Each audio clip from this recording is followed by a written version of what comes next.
Ľudomil stojí pri rybníku. Tak ako to bolo? Ty hovado, ty hovedo, ty nič.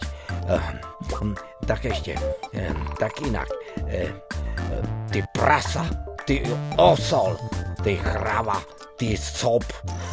Nechápe totiž, ako si to ľudia hovoria.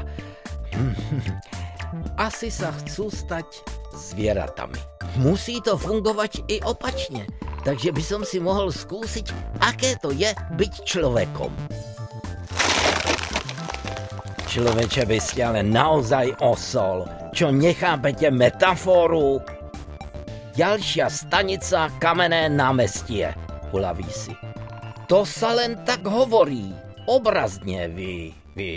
Pozor, pozor, uvoľnite cestu pre kapriu kolónu. Povie kapor a hneď vypochoduje z rybníka, za ním druhý, tretí. Máme najvyšší čas, tak nás tu nezdržujte.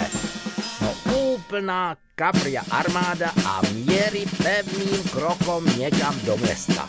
Ukončite výstup a nástup. To je nonsens, že?